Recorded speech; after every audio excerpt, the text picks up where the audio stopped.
há de facto uma informação que é metida à partida, como se fosse um algoritmo, não é? Mas depois há toda uma série de elementos que o robô é ele próprio que os recolhe.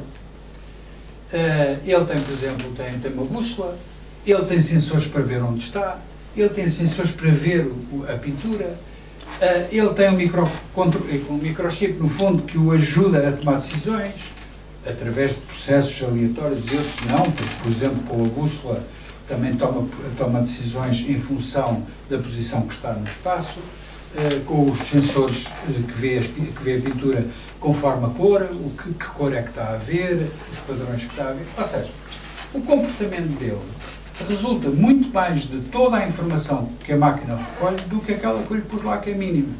Normalmente, a mais importante informação que eu lhe ponho desse tipo é a sensibilidade visual. Ou seja, se ele é miúpe ou não é miúpe, se ele vê muito bem ou se vê mal, se ele vê muita cor ou se vê pouca cor. Porque isso tem, de facto, influência no resultado da pintura, tem alguma influência. Ou seja, eu tive que apurar ali o grau de visão ideal para ser o robô a tomar decisões. É preciso perceber isto. Não é para influenciar o robô, é para ele ser capaz de tomar decisões. E se eu lhe altero esses parâmetros, já sou eu que estou a influenciar. Se eu o ponho a ver muita cor, estou a forçá-lo, de certa maneira, a fazer uma pintura muito densa. E, portanto, o que é que está aqui em questão, pegando no início, em que eu considero inscrito numa história de arte e estou a tentar dar um contributo para essa história de arte. E um contributo, digamos, que poderão considerar bastante audaz, bastante ambicioso, digamos, bastante ambicioso. Porque eu considero e demonstro, agora aqui mesmo, que existe uma coisa chamada criatividade. Assim como temos inteligência artificial, que isto está mais ou menos aceito, as pessoas aceitam que há inteligência artificial, eu comecei a dizer, logo no princípio, que também havia criatividade artificial. Começaram-me a chamar nomes, agora hoje já se usa muito. Criatividade artificial.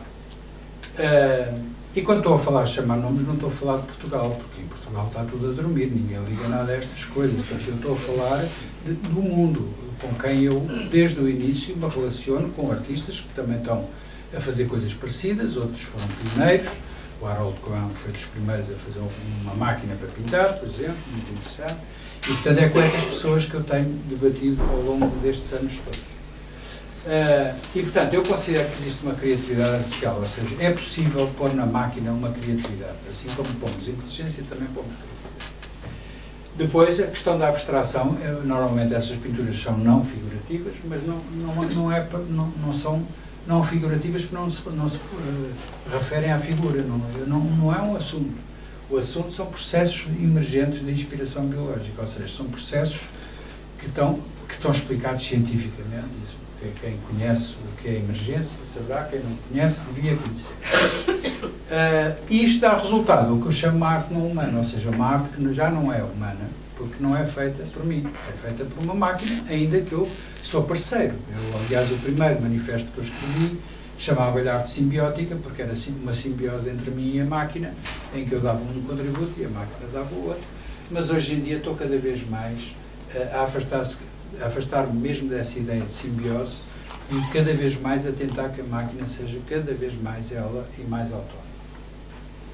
Ora, e isto é isto que eu chamo uma nova forma de arte. Portanto, eu também considero, porque aqui estamos no Museu de Arte Contemporânea, que eu hoje em dia chamo arte antiga, e, portanto, a arte contemporânea não tem a ver com a arte contemporânea. Nem eu, nem muitos dos meus amigos. Não temos nada a ver com a arte contemporânea. A arte contemporânea é uma arte antiga, que tem uma lógica, pronto, do passado, e uma série de ideias que foram estabelecidas, mas hoje existe uma arte que já o problema não é só a gente não querer dizer que estamos com este ou com aquele. É porque toda a base da realização desta arte não tem nada a ver com a base que existe na arte. Nada. Porque é sobretudo científico. Vou acabar. Estou mesmo a acabar. Científico, porque há uma componente científica muito forte que é preciso perceber. E, portanto, isto é que é uma questão que eu deixo aos filósofos. Isto é que é um tema, a arte não humana. Existe uma arte não humana? Isto deixa a pergunta aos filósofos. Pode existir.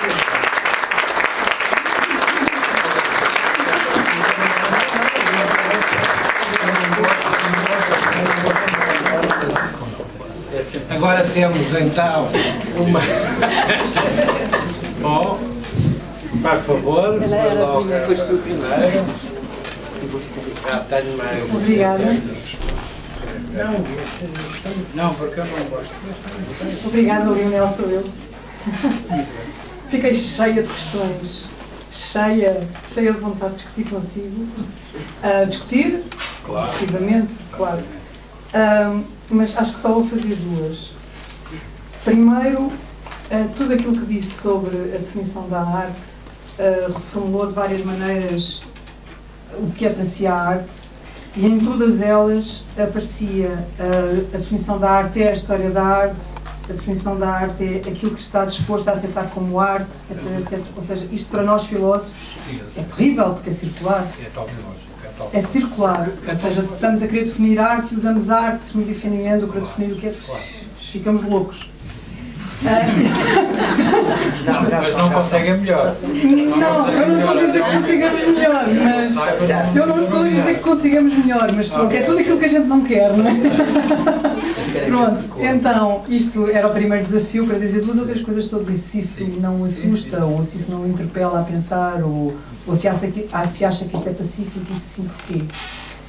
O segundo problema é que eu tenho ideia, fiquei com a sensação, e acho que é correta, que a sua ideia de que existe criatividade artificial se baseia no pressuposto de que também existe inteligência artificial e tomem isso por garantido. Mas isso é altamente disputável e não é só aqui em Portugal, eu não estou a falar no nosso meiozinho pequeno. Isto é um grande tema. Há muita gente que diz que, por melhor que as máquinas façam, produzam, por mais semelhante com aquilo que nós fazemos, ou muito melhor do que nós fazemos, que seja, ainda assim, não é pensar que elas estão a fazer. E porquê? Porque falta... Bom, estou a pensar no John Searle, mas há várias maneiras de explorar isto. Tinha logo escolher Falta em... o pior, não é? Ok, não, mas é só para dar um exemplo. É só para dar um exemplo. Escolhe o Daniel Dennett. O Daniel Dennett pode ser... Não pode ser. Pode. Ele diz o contrário do Searle. Mas espera. Pronto, há aí muita controvérsia. Não, aguento. Só um bocadinho. Não, o que eu estou a dizer é que a ideia intuitiva, subjacente, é de que o que falta a uma máquina é intencionalidade. Se calhar intencionalidade Está bem, ok. tem que aparecer em algum momento para nós percebermos o que é arte. Talvez não, mas talvez sim. Não é? Pronto. Portanto, o que eu queria dizer é que isto é tudo menos pacífico. Eu acho muito interessante e provocativo. Mas pronto, queria só lançar estas ideias. Então, rapidamente, eu vou ser muito rápido. Obrigada. Não ocupar muito o vosso tempo. É evidente que estas definições são de tipo tautológico. Ou seja, arte é arte. Pronto, é tautologia mesmo.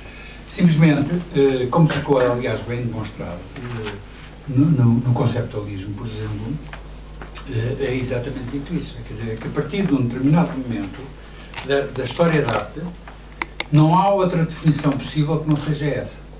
E nós vemos isso, por exemplo, nos museus, em que muitas obras são totalmente, aliás, a arte contemporânea assenta quase totalmente no Duchamp, e quase todas derivadas do Duchamp, porque tem muito a ver com o contexto. Quer dizer, um monte de lixo ali na rua é uma chatice, é um monte de lixo. Mas se a gente puser aqui no Museu Beira Arte é uma obra fantástica. Portanto, é a tautologia máxima. Quer dizer, isto é arte porque está aqui no Museu Beira Arte. Por isso é que isto é arte, porque se a gente pusesse isto no si já não era arte.